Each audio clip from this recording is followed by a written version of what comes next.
teatro pode não sair perfeito, mas nós atingimos o objetivo, que é de passar para a criança a verdadeira mensagem do Natal, para que elas se alegrem com isso e saibam que Natal é isso. Não são só as alegorias, os enfeites. Nós queremos que elas conheçam o verdadeiro sentido do Natal. Então, nós estamos no Advento, o tempo de anúncio da chegada de Jesus. Advento significa chegada. Estamos esperando novamente a chegada do Natal. Como passou depressa o ano, cada ano passa mais rápido do que o outro e estamos às vésperas desse dia. É um tempo de alegria, um tempo de festa, um tempo de comunhão. E, embora haja muita fantasia em torno disso, há muito significado a se considerar nesse tempo de Natal. Então, nós estamos, neste momento, iniciando os últimos domingos do ano que precedem essa data maravilhosa. E hoje nós trataremos dos importantes acontecimentos que antecederam o Natal. Por isso, o tema da mensagem de hoje, antes do Natal. Como isso aconteceu na história? Em que isso faz nos ter mais esperança no Senhor do Natal? E quando nós paramos para refletir, para estudar o assunto, nós percebemos como Deus traçou com perfeição todo o plano da vinda de Jesus Cristo ao mundo, do seu nascimento. E Ele fez isso com muita presteza, avisando muitos anos antes deste nascimento. Vários profetas profetizaram a vinda do Messias, e dentre as tantas destacamos a de Isaías 9:6, bem conhecida, que diz: porque um menino nos nasceu, um filho se nos deu, o governo está sobre seus ombros, e o seu nome será Maravilhoso, Conselheiro, Deus Forte, Pai da Eternidade e Príncipe da Paz. E eu fico imaginando como é que foi isso para Isaías, receber uma direção dessa para profetizar algo que ele não podia fazer ideia de quando seria, como seria.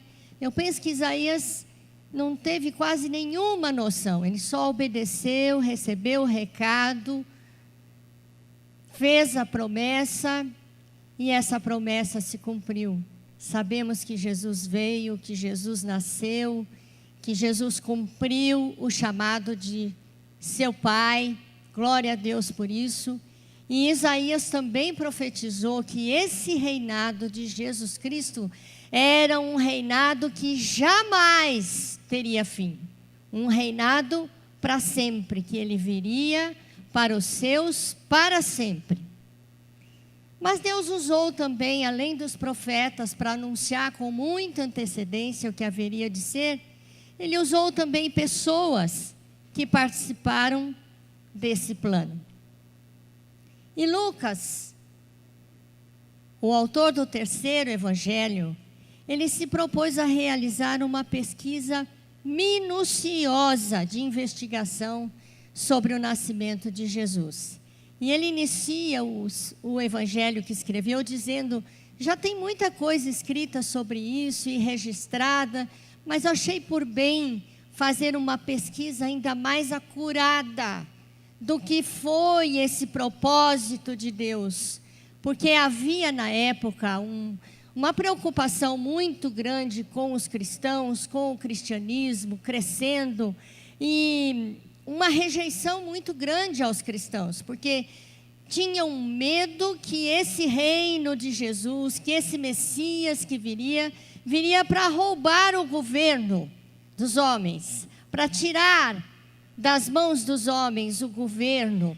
Então, havia uma preocupação muito grande com isso, e a intenção era frear os cristãos, frear essa promessa de acontecer. Então, eu gosto disso que Lucas fez. Ele se preocupou em investigar através de fatos, através da situação histórica, deixar tudo registrado e também tentar acalmar o coração daqueles que achavam que Jesus viria com esse propósito terreno, sendo que Isaías já havia dito: o seu reinado nunca terá fim. Ele virá, mas virá para sempre. Virá, mas virá com uma liderança muito maior do que qualquer liderança humana. E nessa busca de fatos, o Lucas encontrou o registro do casal Isabel e Zacarias, do que eles viveram. Um casal irrepreensível que teve uma relevância inquestionável nos antecedentes da história de Jesus, antes do seu nascimento. No cuidado de Deus, na preparação do ambiente em que Jesus viria a nascer. Vocês viram a dramatização? Espero que tenha dado para entender toda a história, não é? Do casal Isabel e Zacarias, idosos, não podiam ter filhos, mas Deus, no momento oportuno e exato e certo, concedeu a eles esta maravilhosa bênção, com propósito. Isabel era filha de sacerdote, além de ser esposa de sacerdote, ela era também filha de sacerdote, das filhas de Arão. Vivia uma vida justa, íntegra, conforme o texto relata, porém ela carregava uma tristeza muito grande no coração, por não ter filhos. Ela era estéril. E nós sabemos o quanto era importante para uma mulher ter filhos. Era tão importante para a cultura da época ter filhos, a mulher ter filhos, a mulher ser fértil, que o marido tinha o direito de pedido de divórcio se a sua esposa não gerasse filhos.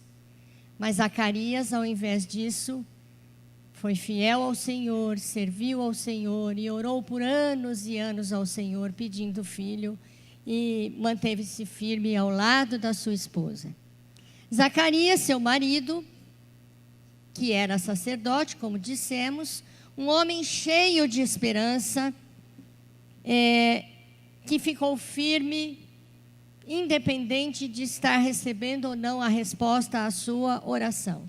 E quando tudo parecia impossível, ele recebeu a visita do anjo Gabriel, que lhe anunciou o grande milagre.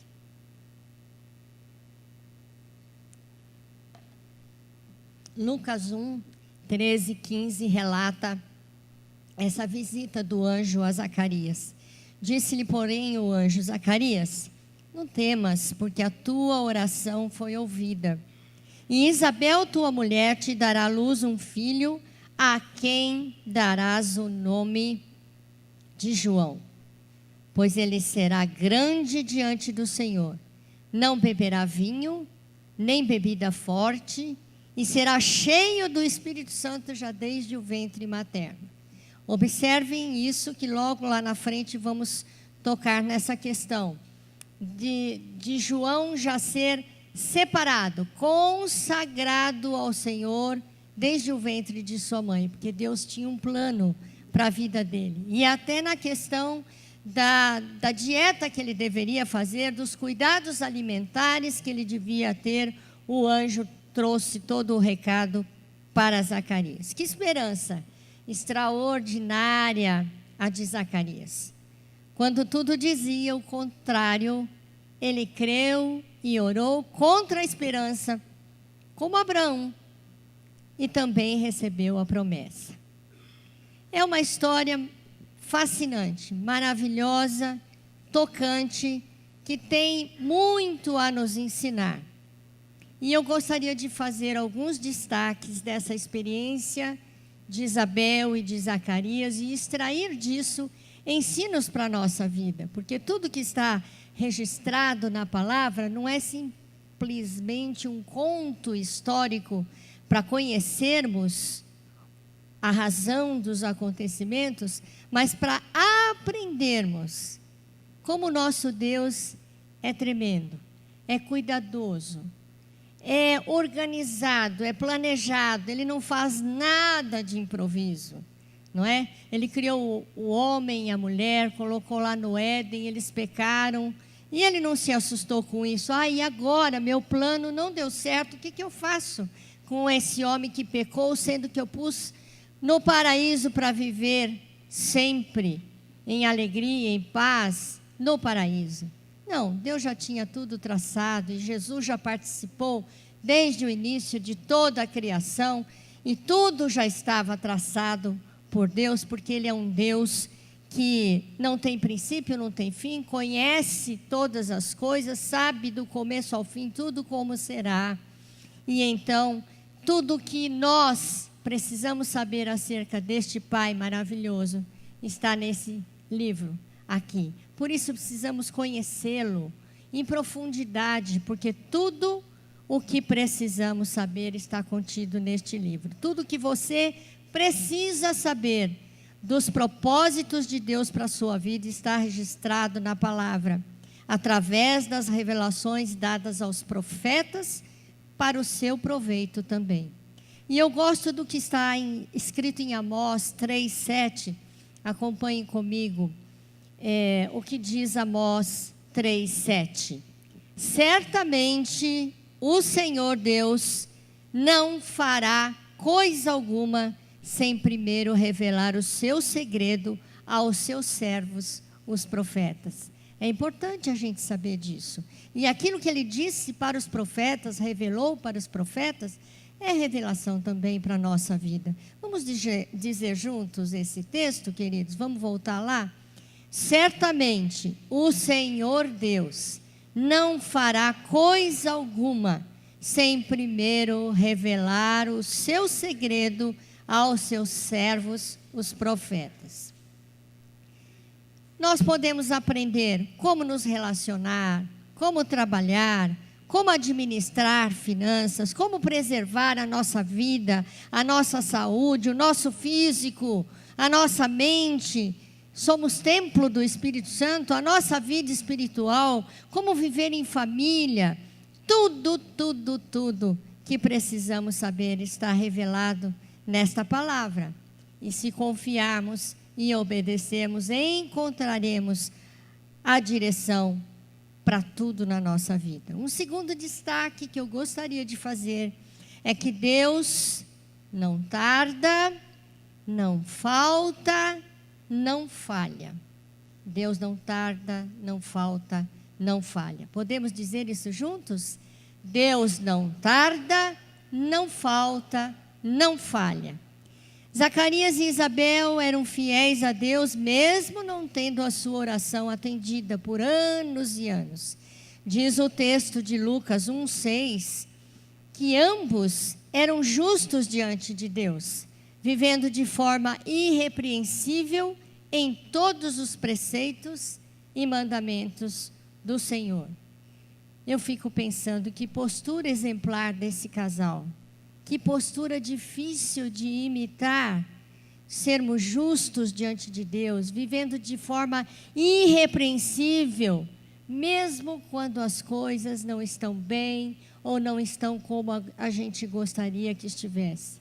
É importante, é imprescindível termos esta consciência de que Deus permite que problemas invadam nossa vida, porque Ele tem propósito, e é um propósito único, um único propósito de nos fazer crescer e de termos experiência com Ele, conhecermos o seu poder, conhecermos o seu agir. E quem não tem essa compreensão, se revolta, se desespera, segue seu próprio caminho e pode até perder a bênção. E para esses, Provérbios 14:12 diz o seguinte: há caminho que ao ser humano parece direito, mas o fim dele é caminho de morte. Mas eu gosto também das palavras de Abacuque, que em determinada situação, em que ele precisava também mandar um recado de Deus ao povo, ele disse: mesmo que pareça demorar, espere, porque certamente virá, não tardará. Como a gente precisa ter essa palavra no coração nos momentos de angústia, de dificuldade, de dúvida, de desespero, mesmo que pareça demorar, espere, certamente virá, não tardará o nosso Senhor. E eu gostaria também que vocês dissessem comigo esse final de frase: certamente virá, não tardará. Vamos dizer isso? Certamente virá, não tardará. No momento da dificuldade, da luta, do desespero, lembra disso. Certamente o Senhor virá, não tardará. E o terceiro destaque que eu faria dessa experiência de Zacarias e Isabel, eles tinham essa esperança toda de ter um filho, desejavam muito ter um filho, como todo o casal deseja ter, mas eles tinham algo mais no coração. Eles sabiam que eles preenchiam todos os requisitos para que o filho que eles tivessem fosse por direito, na sequência de sucessão, o sumo sacerdote. Isabel tinha tudo para ser mãe de sumo sacerdote, o posto mais alto de autoridade religiosa em Israel. Então, além dela sonhar com o filho, ela sonhava de ter um filho sumo sacerdote. Ela sabia que ele seria, se ela o tivesse. Como nós sonhamos tantas coisas para os nossos filhos, sonhamos o melhor para os nossos filhos. Queremos vê-los bem-sucedidos, felizes, abençoados. Isabel queria muito, Zacarias também, ter esse filho, que haveria de ser um sumo sacerdote. Para ser um sacerdote, tinha de ser da tribo de Levi. E para ser sumo sacerdote, o mais alto posto, era preciso ser da tribo de Levi e era preciso ter origem da família de Arão. E Isabel era dessa família. Tudo perfeito para que o filho viesse a ser o sumo sacerdote. O milagre aconteceu na vida de Zacarias e Isabel. E aconteceu porque Deus tinha um propósito. E não foi nem cedo e nem tarde, foi no tempo devido. Para isso é preciso conhecer um pouquinho mais do histórico da época. Acontecia que naquela época, o sumo sacerdócio estava absolutamente corrompido. Os romanos, temendo perder o poder com essa profecia da vinda de um Messias, se preocuparam muito em dominar esse povo de Israel, e dominar os cristãos, e não deixar que eles ganhassem proeminência. O que eles fizeram? Eles, para não perder o poder político, percebendo que o sumo sacerdote era aquela autoridade que controlava todo o povo de Israel, então eles assumiram esse sumo sacerdócio, desprezando tudo o que era correto fazer para que a sucessão acontecesse. Então, desprezaram tudo isso, as regras estabelecidas, e começaram a colocar quem eles queriam. O primeiro deles foi Anás. Era um político esperto, populista, e Anás fez um acordo com os romanos e foi sumo sacerdote por cerca de 15 anos. Depois, seus 5 filhos foram sumo sacerdote. E quando eu leio isso, eu fico pensando em coisas dos nossos dias, na nossa política. E a gente vê isso pelo mundo, gente passando por cima de lei, de constituição, e interpretando de maneira distorcida e se estabelecendo sem o devido critério. Isso é antigo, já não é de hoje. Então, fizeram isso. E João Batista, que veio por milagre dado por Deus, não seria jamais o sumo sacerdote, porque o sumo sacerdócio estava corrompido. Então, ele não teve chance de exercer o sumo sacerdócio. Então, não deu certo o plano de Deus. Então, aquilo que ele projetou, que ele preparou para anteceder os dias do nascimento de Jesus, foi por terra abaixo, foi ao chão, Deus se equivocou? Não. Ele já sabia tudo o que haveria de acontecer. E quando o anjo disse a Zacarias, cuida desse menino, hein? Desde o ventre da mãe ele está separado para Deus. E ele não vai beber bebidas fortes, não vai tomar vinho, ele vai ser diferente. Ele está consagrado para mim. O que Deus preparou para João Batista? Ele o levou para o deserto, para prepará-lo para no devido tempo voltar para ser aquele que anunciaria a chegada do Salvador. Aliás, aqui um parênteses, né? Deserto é o lugarzinho que Deus gosta de usar para preparar pessoas para uma obra que Ele tenha para aquela pessoa realizar. Então, a gente não quer o deserto na vida. A gente só quer o oásis, o deserto não. Mas é no deserto que a gente cresce. É no deserto que a nossa intimidade com Deus cresce. É no deserto que nós vemos a Deus na sua totalidade, porque a gente está fragilizado, então mais fácil Deus trabalhar, mais fácil Deus tocar, mais fácil da gente reconhecer a nossa pequenez. Então, João Batista foi para o deserto e já havia até uma profecia sobre isso do próprio Isaías. Eu sou a voz do que clama no deserto, profetizou Isaías. Ele já estava profetizando também sobre João Batista. Não é maravilhoso isso, irmãos? Como que Deus prepara tudo com tanto cuidado, com tanta antecedência, com tanta clareza, com tanta coerência.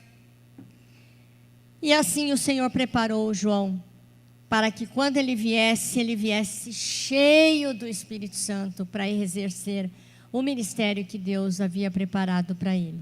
E em Lucas 1, 76, 77, o próprio Zacarias, cheio do Espírito Santo, profetizou sobre o que viria sobre João Batista. E ele disse assim: e você, menino, será chamado profeta do Altíssimo, porque precederá o Senhor, preparando-lhe os caminhos, para dar ao seu povo conhecimento da salvação por meio da remissão dos pecados. O menino crescia e se fortalecia em espírito e viveu nos desertos até o dia em que havia de manifestar-se em Israel. E quando a gente vai para conhecer um pouco mais do ministério de João Batista, nós vamos nos deparar. Ele veio com uma pregação tão poderosa, havia transformação de vidas, gente se reconciliando, pais com filhos, irmãos com irmãos, e entendendo a mensagem do Salvador que ainda viria, que alguns confundiram João Batista achando que ele era o Cristo. E alguém um dia, se referindo a ele como se fosse o Cristo, ele disse: não, vem um depois de mim, que é muito mais do que eu, é muito superior a mim. Então, vejam só que coisa maravilhosa o que Deus fez na história e na história de Zacarias e Isabel. Eles desejaram um filho e estariam muito felizes se esse filho fosse o sumo sacerdote em Israel. Mas Deus ultrapassou essa história dos homens e fez prevalecer a sua história, porque Ele é o Senhor da história. E surpreendentemente Deus concedeu a eles muito mais do que poderiam imaginar. Em vez de um sumo sacerdote, deu-lhes um filho para ser o profeta do Altíssimo. Glória a Deus por isso. Aquele que veio para anunciar a vinda do Senhor Jesus, para a salvação de todos os povos. Não é verdade que às vezes acontece conosco, quando a gente ora por uma determinada situação, e ora, e passa o tempo, e ora, e aí um dado momento o Senhor responde, a bênção vem, e a gente fica surpreso, assustado, e aí entre irmãos a gente costuma dizer, Por que essa surpresa? Você não orou? Você não pediu? Então nós somos assim. E eu creio que Zacarias e Isabel ficaram muito surpresos.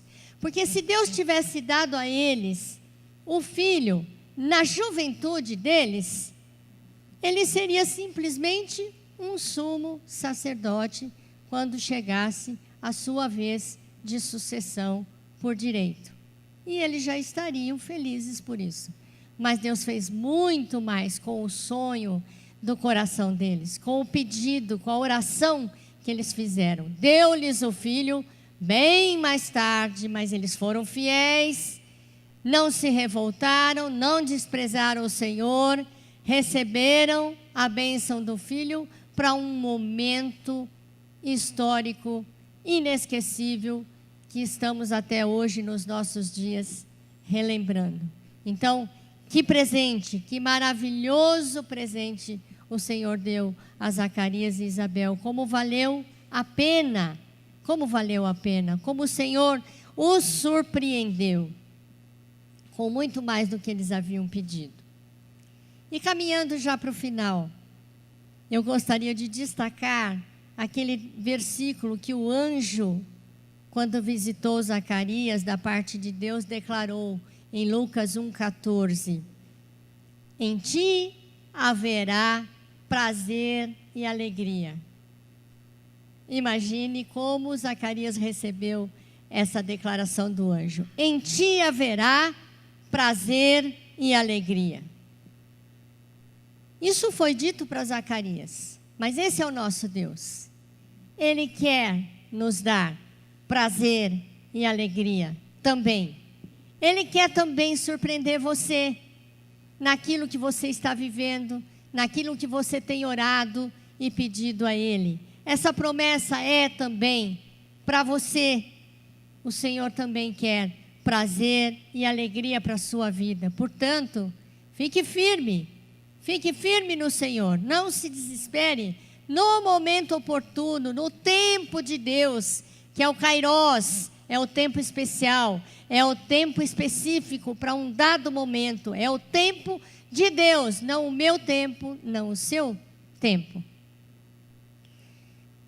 Este ano tem sido difícil para todos nós, para toda a nação brasileira. Temos sido oprimidos com governos irresponsáveis, corruptos.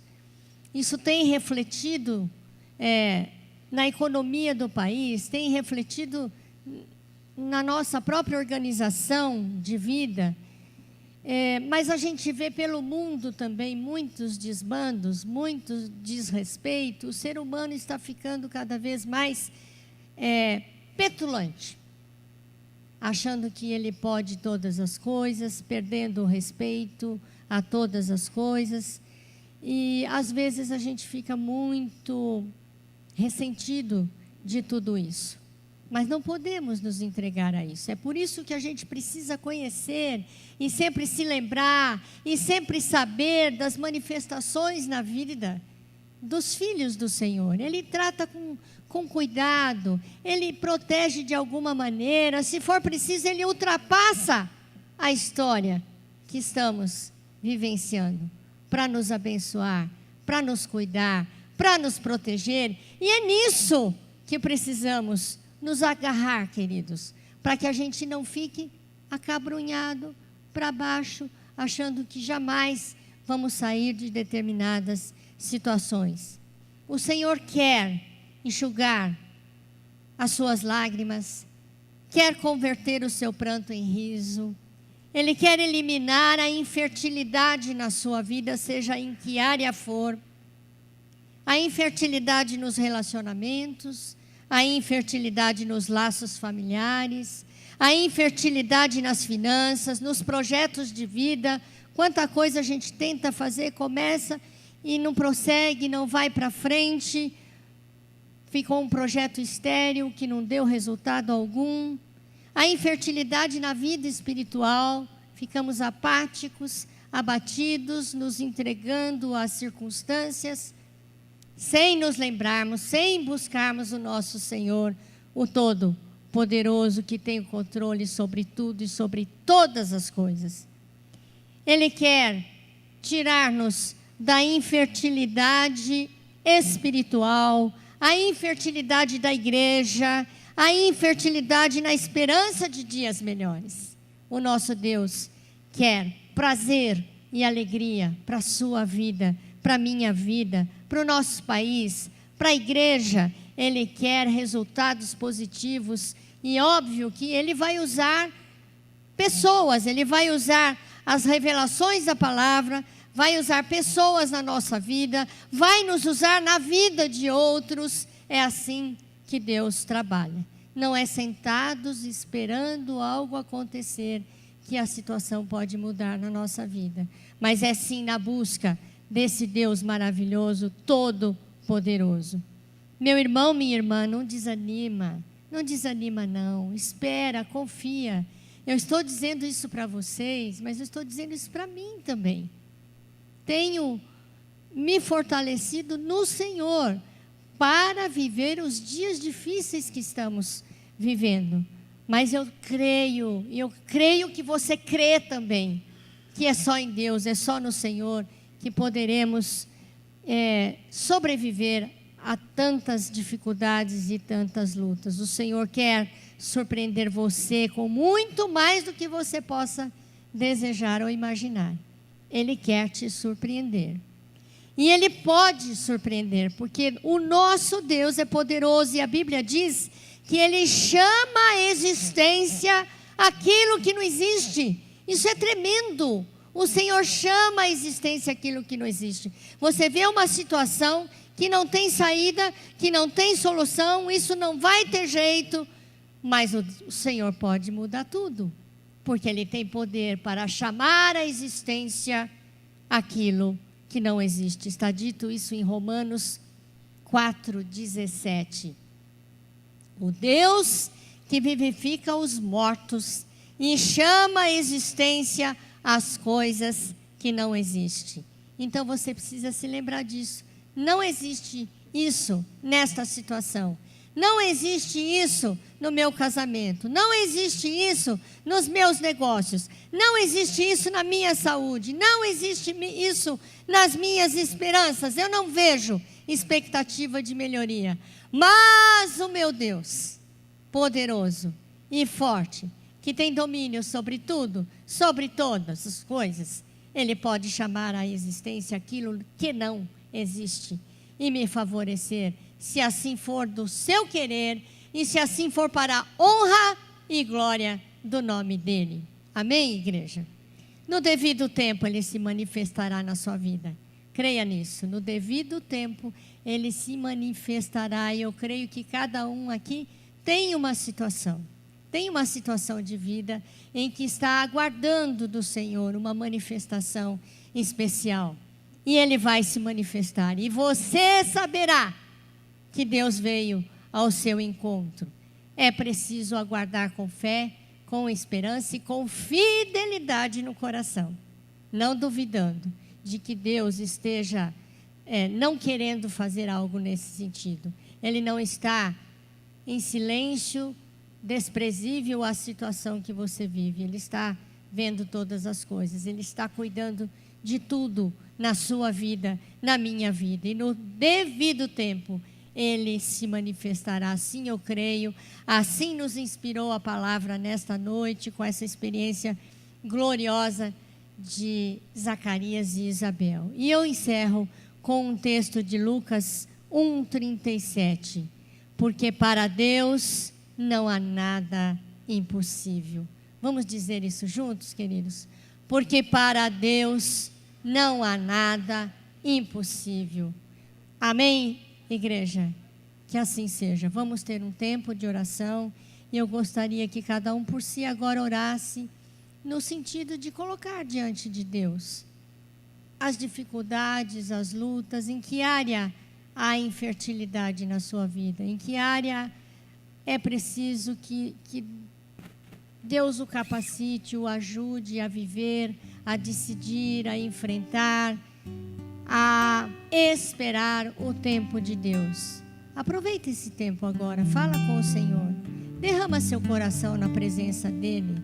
Diga para ele: Senhor, sou impotente para exercer qualquer influência sobre esta situação. Uma situação que aperta meu coração, que martiriza, que magoa, que aflige, seja o que for. Aproveita, fala com o Senhor agora. Apresenta no altar do Senhor a sua necessidade. Lembrando que para Deus não há nada impossível, porque Ele é o Deus que chama à existência aquilo que não existe. Vamos orar.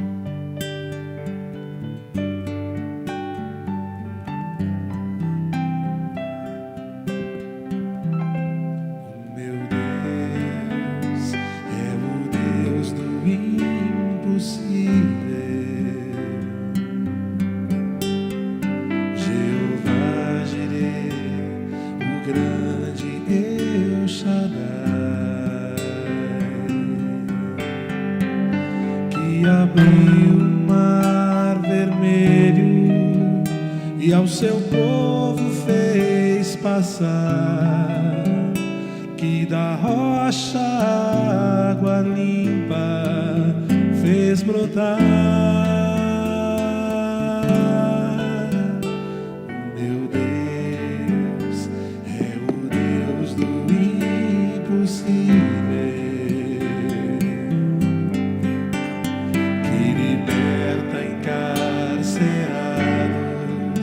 das prisões,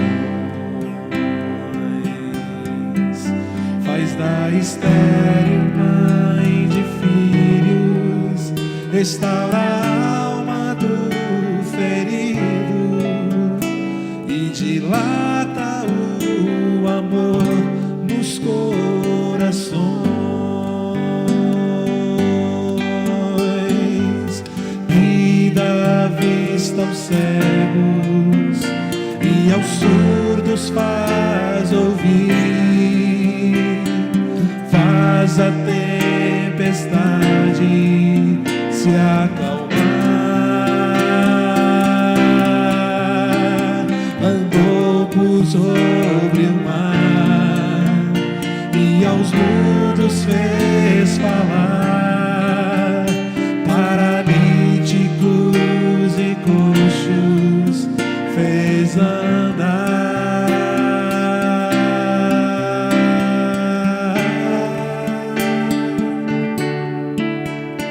O meu Deus é o Deus do impossível, é o mesmo hoje, sempre há de ser. Meu Deus é o Deus do impossível e fará o impossível pra você, e fará o impossível por você.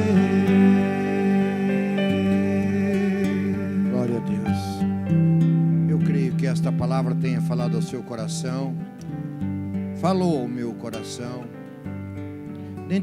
Dentre tantas coisas que nós aprendemos e vimos, uma das coisas que me chamou a atenção foi o fato de Zacarias e Isabel quererem tanto ter um filho e não conseguia. Eu fiquei aqui imaginando as vezes que eles encontravam com os amigos e olhava e a esposa estava grávida, olhava ao mesmo tempo com alegria, mas a tristeza porque ela não tinha.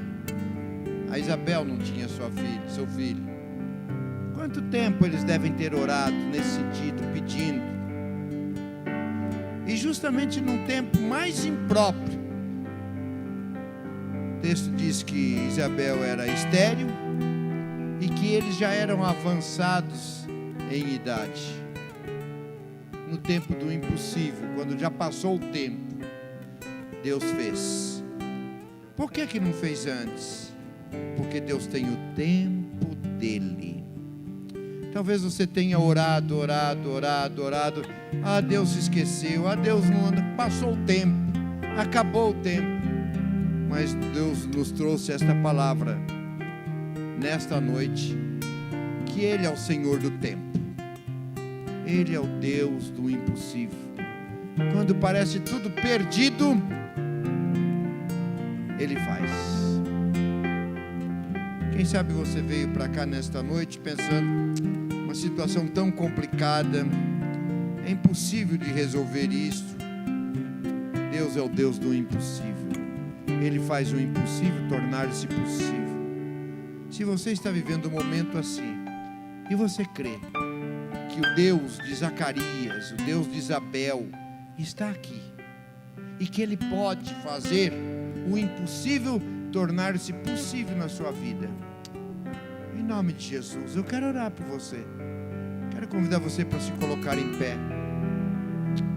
Fique em pé no seu lugar. Eu vou estender as minhas mãos e vou pedir para que o Deus do impossível torne-se possível e realidade na sua vida. Querido Deus,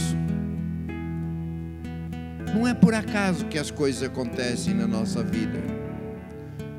Não é por acaso que Jesus veio a este mundo. Ele veio a este mundo para tornar o impossível possível.